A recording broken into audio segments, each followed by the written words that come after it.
လူငယ်တွေကိုတစ်ချက်အနေနဲ့မေးကြည့်ချင်တယ်အခုလက်ရှိမှာပညာသင်နေတဲ့သူလားဝင်ငွေရှာနေတဲ့သူလား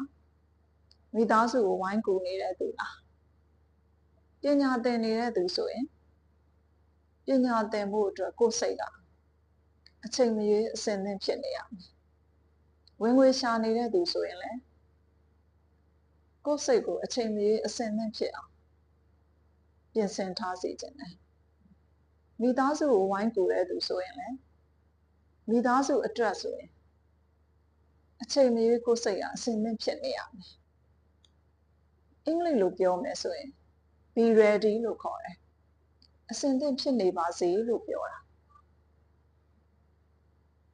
အဲ့ဒီလိုပြင်ဆင်ထားမယ်ဆိုရင်ကိုယ်စိတ်ကိုလေ့ကျင့်ထားမယ်ဆိုရင်ဘာအကျိုးကျေးဇူးတွေရနိုင်လဲဆိုတော့ပညာသင်တဲ့လူဆိုရင်ကိုသင်တဲ့ပညာရပ်ကိုကောင်းကောင်းနားလည်သဘောပေါက်ပြီးဘဝထဲမှာပြန်ပြီးတော့အသုံးချနိုင်တယ်ဝင်ငွေရှာနေတဲ့သူဆိုရင်လည်းဝင်ငွေရှာတဲ့အလုပ်ကို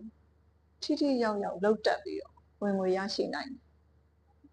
မိသားစုကိုကူနေတဲ့သူဆိုရင်လည်းမိသားစုအတွက်အမတန်အားကိုးရတဲ့မိသားစုဝင်တဦးဖြစ်လာမယ်ဒါကြောင့်မို့လို့